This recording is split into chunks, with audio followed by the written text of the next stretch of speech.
Bonjour les amis. Donc du coup, j'ai commencé à couper les ongles de mes chardonnerets. Donc pour la partie hivernale, parce que je vois que certains ils ont les ongles quand même assez longs. Voilà, donc par la même occasion, je regarde les pattes, je regarde le bec. Là ils ont complètement fini leur mue. Donc c'est le moment idéal pour les checker. Donc là, j'ai un très beau mâle panaché.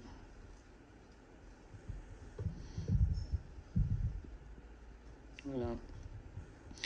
Donc ça c'est pas un tête d'aigle les amis. Voilà, donc ça c'est un charpati.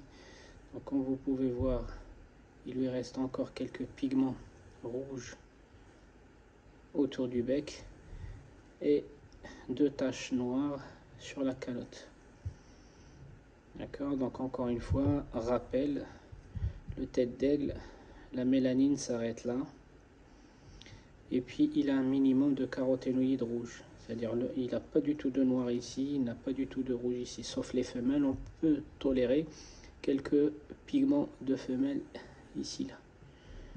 Ah, mais là, comme c'est un mâle, c'est pas du tout un tête d'aigle, mais c'est un très bon sujet qui donne les têtes d'aigle. Il m'a donné déjà des têtes d'aigle. D'accord? Voilà, donc il a de belles panachures sur les ailes, sur la queue.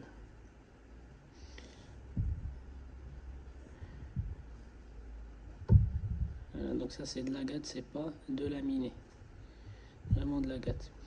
Donc du coup, ce que je regarde, c'est que les pattes n'ont pas de croûte, comme d'habitude. Ici, sur les panachés, en fait, l'opération des ongles, c'est simple, parce que comme ils ont les ongles blancs, donc ça, c'est un ongle blanc panaché. Vous voyez très bien, l'ongle blanc panaché, c'est pas un ongle brun, c'est pas un ongle couleur chair, c'est pas un ongle clair. C'est vraiment du blanc, de la panachure. Donc là, en fait, sur les panachés, c'est simple. Parce qu'on voit très bien la veine. Vous voyez la veine qui est à l'intérieur de l'ongle. Elle s'arrête ici. Donc je vais couper juste la pointe.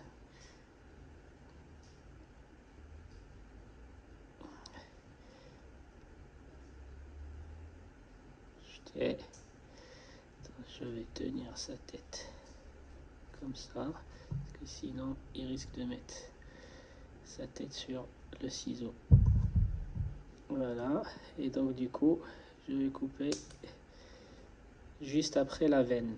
Vous voyez la veine, je me suis mis à la lumière exprès, la veine elle s'arrête là et moi j'ai coupé un peu plus loin, histoire qu'il puisse bien pincer ses ongles sur les perchoirs. Ici c'est pareil, je vais couper un peu plus, voilà, je vais faire les deux autres,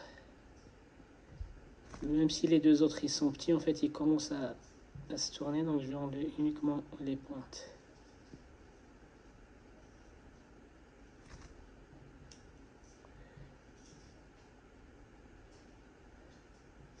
Et le dernier, pas besoin de le couper.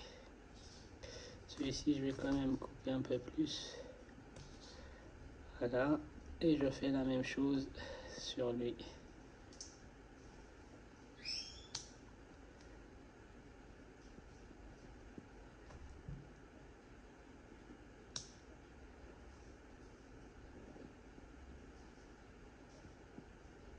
Bon, les deux autres, vous voyez la différence? Les deux autres, ils sont déjà naturellement petits. Et vous voyez aussi, la veine, elle est trop proche. Donc ceux-là, il ne faut surtout pas les toucher. Regardez la veine ici, elle s'arrêtait là, donc je me suis permis de couper.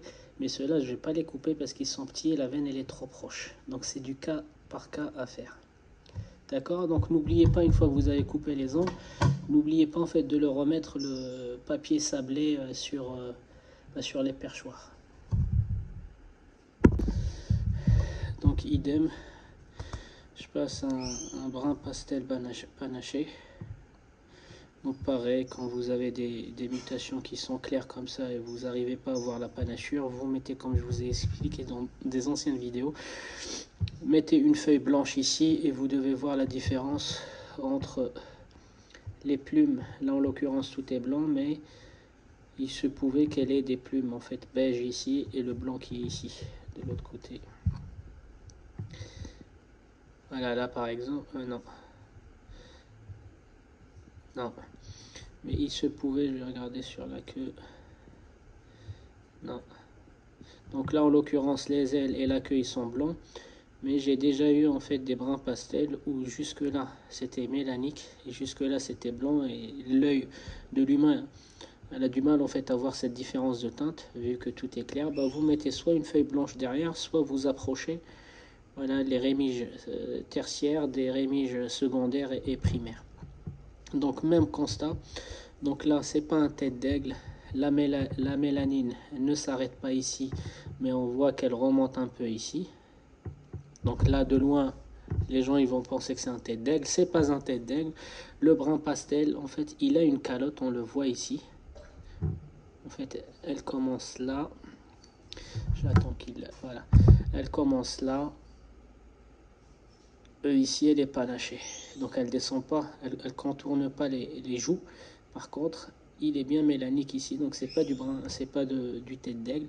C'est un panaché. Et il a aussi le masque, donc comme vous pouvez voir, donc c'est un panaché faciato, mais un sujet de travail. C'est un sujet de travail pour faire des têtes d'aigle, pour faire des charpatis. Donc c'est compliqué de passer de cette version à un tête d'aigle directement, sauf si cette version elle descend de tête d'aigle, mais c'est pas le cas.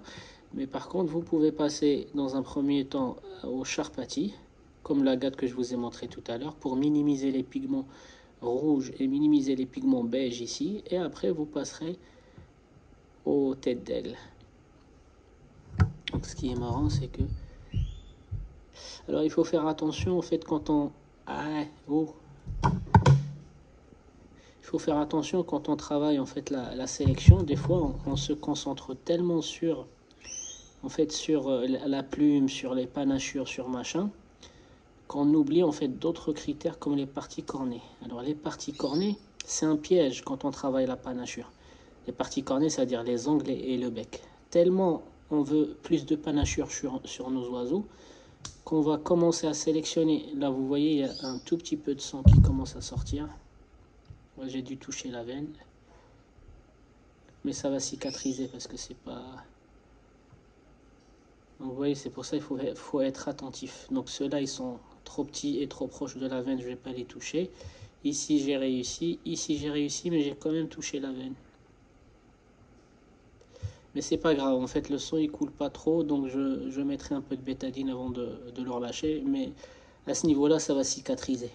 Voilà, donc je vous montre en fait une erreur à éviter. C'est toujours mieux que de montrer que de bons exemples. Vous voyez ce que je veux dire? Et là les boules que vous voyez sur les doigts, on en a déjà parlé, donc cette boule là que vous voyez sur le doigt, cette boule là, celle-ci, etc. Ça peut être lié à plusieurs facteurs. Donc des fois, les gens ils parlent de piqûre de moustique, des fois les gens ils parlent de la goutte, des fois les gens... Donc ça, la plupart du temps, en fait, c'est... Je vais pas faire la même erreur. Voilà, donc il n'y a pas de sang. En fait, la plupart du temps, c'est les perchoirs. Donc l'oiseau, il a du mal à s'adapter aux perchoirs. Donc avec le temps, avec les bains, avec le temps, normalement, avec le... vous voyez ici, sur cette patte-là, il en a que ici. Voilà, donc c'est soit des oiseaux qui se mettent toujours sur les mêmes perchoirs. Alors lui, il est dans une volière où il y a plusieurs diamètres de volière, donc il ne doit pas avoir de problème de pododermatite. Mais apparemment, en fait, il est tout le temps sur le même perchoir, ce qui fait en fait que là, il a accumulé du gras. Donc c'est pas forcément un excès de protéines animales, mais ici dans ce cas-là, parce que c'est mon oiseau, je sais comment il est maintenu. En fait, c'est parce qu'il se met toujours sur le même perchoir sans faire exprès. Vous voyez là, ça s'est arrêté. Et pourquoi ça s'est arrêté? Parce que ce sont des oiseaux. S'il y a eu par exemple un excès en vitamine, une carence en vitamine K, peut-être que le sang ne serait pas arrêté de couler. Quand les oiseaux ils ont un régime alimentaire équilibré, ils ont leur dose de protéines, de vitamines, d'oligo-éléments, en fait, une petite erreur comme ça ne coûtera pas cher à l'éleveur. Pourquoi? Parce qu'il y a assez de plaquettes rouges dans le sang pour cicatriser. D'accord? Et les plaquettes, elles viennent d'où? En fait, elles sont favorisées par une vitamine K. Faut pas donner trop de vitamine K, les amis, parce que ça fait coaguler le sang. Alors, dans le cas où on vient en fait, par exemple, de blesser l'oiseau, il va saigner, c'est bien de faire coaguler le sang pour stopper l'hémorragie. Mais il y a des oiseaux, soit ils sont en carence de vitamine K, donc ils ont du mal à stopper l'hémorragie, même s'il s'agit en fait d'une coupe d'ongle. Donc là, on voit que l'oiseau il a un problème, il n'arrive pas à cicatriser après 1 heure. Là, vous voyez, même pas 30 secondes, ça s'est cicatrisé. Ou bien des fois, les éleveurs ils donnent trop de vitamines. Vitamine K, ça fait coaguler le sang. Et là, l'oiseau, en fait, on va le voir déjà dans un sale état. On va le voir en fait avec un sang trop bleu sur le bec. On va voir le bec là. Vous voyez très bien que le bec il ressemble à la couleur de mon doigt. Donc toujours le même constat. Le doigt, votre doigt, c'est la référence pour l'abdomen, pour les pattes et pour les becs, si ce n'est pas des mutations un peu spécifiques ou atypiques, qui ont par exemple des becs noirs par défaut, des becs foncés, etc. Donc là, c'est mon doigt, vous voyez très bien que son bec, c'est mon doigt, ça veut dire son sang, il est bien oxygéné. Donc on voit très bien que le sang est bien oxygéné, en fait que l'oiseau n'est pas en carence. Les carences vont vite se voir en fait sur le comportement de l'oiseau, et des fois même avant que ça se voit sur le comportement de l'oiseau, ça va se voir sur le bec. Un bec très bleu, un bec c'est une anémie, c'est un manque de vitamines, etc., etc. Et des fois même les yeux. Il n'a même pas en fait assez de force pour laisser ses yeux ouverts, des fois des croûtes autour des yeux, etc., etc. Donc encore un autre sujet, et vous allez me dire, ah ça c'est vraiment la mutation parmi les trois que je vous ai présenté, c'est la mutation qui se rapproche le plus de tête d'aigle. Bah c'est faux, c'est celle qui s'éloigne le plus de la tête d'aigle. Celui qui se rapproche le plus, c'est le charpati, l'agate que je vous ai montré. Mais par contre, l'œil de l'humain va voir plutôt les pigments noirs qui sont présents, et elle va penser que en fait celui qui s'éloigne le plus de la tête d'aigle. Non. Le charme de la panachure, c'est de l'associer avec des oiseaux qui sont déjà de base sombres, tels que le classique, tels que l'agate, tels que le brun, tels que le pastel. Une fois qu'on commence à mettre de la panachure sur des oiseaux qui sont déjà à la base clairs, donc là c'est le mot pastel.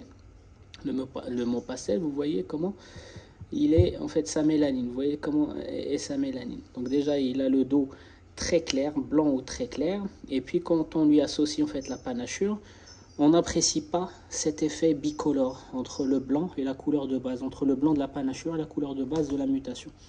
Donc celle-ci, c'est juste une tête blanche. Donc le fait qu'elle soit porteuse 2 fois du gène tête blanche, elle perd complètement sa calotte. Donc c'est pour ça qu'elle a la tête toute blanche. Et c'est une fasciato comme le brun pastel que je vous ai montré tout à l'heure. Donc vous voyez, mais par contre, elle a vraiment un masque. Elle a vraiment le masque presque complet au-dessus.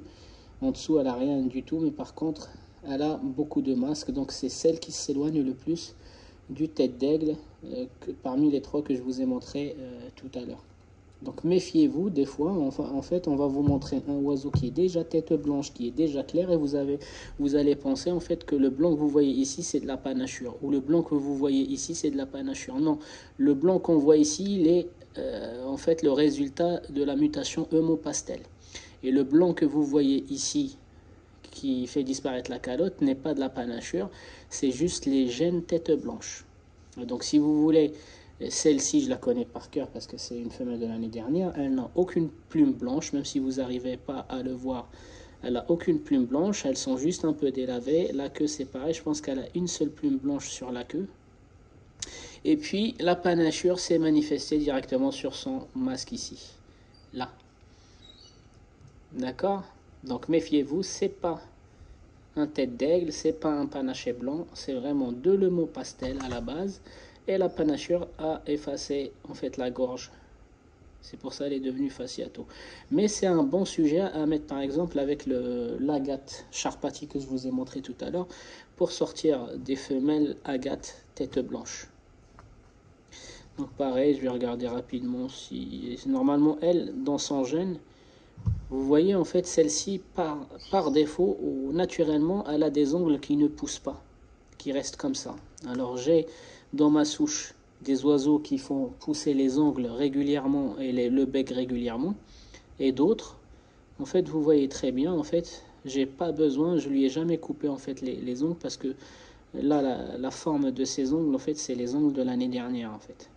Ils n'ont jamais été coupés. Parce que dans son gène, dans sa sélection, en fait, il y a eu quelque chose lié au gène du bec. Par contre, vous voyez très bien que le bec, il a un peu poussé.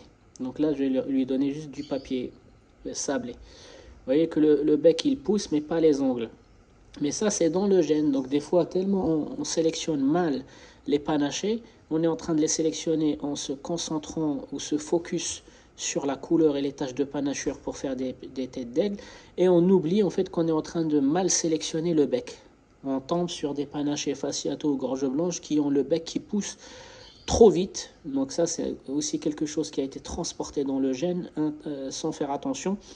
Et on se retrouve avec des oiseaux qui ont un défaut de bec trop long et on est obligé d'intervenir plusieurs fois dans l'année. Donc ça, c'est aussi un critère de génétique. Quand on sélectionne une lignée ou quand on est en train de travailler une lignée, il ne faut pas faire attention uniquement sur votre objectif qui est l'aspect, mais aussi sur des défauts. Des fois, c'est la résistance. On est en train de fragiliser les oiseaux. Des fois, c'est des problèmes de pattes. On est en train de faire des oiseaux avec des déformations de pattes. Certaines, elles se corrigent et d'autres, elles ne se corrigent pas. Elles sont à vie. Et moi, personnellement, j'ai vécu des défauts de bec. Donc, j'ai arrêté en fait ces lignées-là.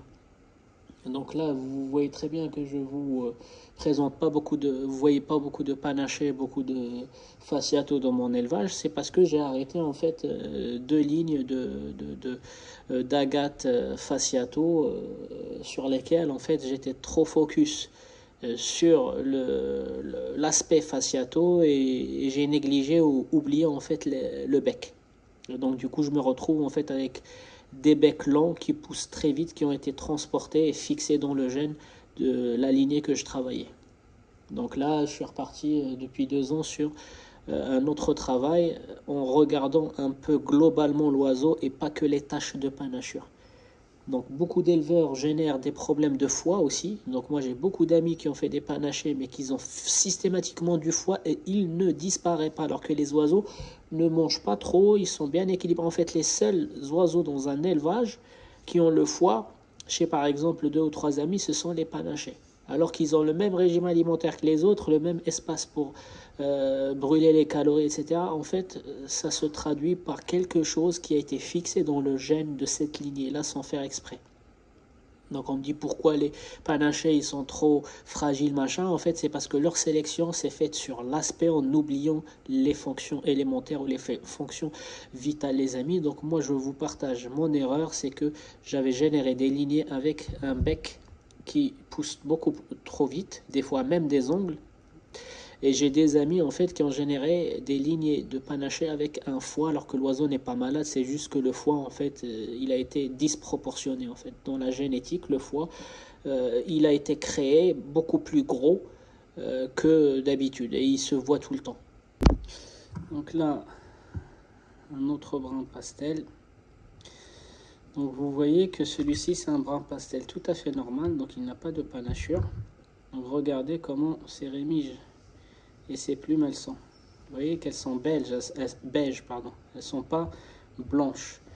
Quand vous les écartez comme ça, ça vous paraît blanc, mais quand vous les regroupez et vous les mettez en dessous du croupion, donc le croupion c'est cette partie-là qui est blanche, donc elle peut être votre base, vous mettez les plumes sur le croupion et vous allez voir que votre œil, l'œil humain peut maintenant distinguer le blanc de ce qui se rapproche du blanc, mais c'est pas du blanc. Donc c'est du beige. C'est ma technique à moi en tout cas. Donc le croupion qui est blanc peut être la référence pour juger les oiseaux. D'accord, donc ça c'est du brun pastel tout à fait ordinaire. Donc vous voyez très bien que la couleur brune mélanique elle s'arrête là, mais par contre vous voyez qu'il a une calotte, mais la calotte elle se voit pas, parce que c'est une mutation brun pastel, et puis le brun pastel c'est trop clair en fait, il a une bride un peu beige. Donc là il est porteur de tête blanche. J'essaie d'enlever en fait le gène tête blanche de mes oiseaux là. Voilà un très beau mâle de l'année. Donc lui par exemple il a des ongles petites. Voilà, il a vraiment des ongles très très petites dans la sélection.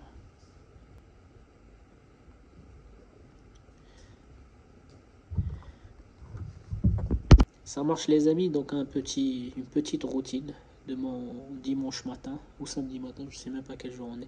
Les amis, c'était Canary du 28, je vous souhaite un bon visionnage et je vous dis à la prochaine vidéo.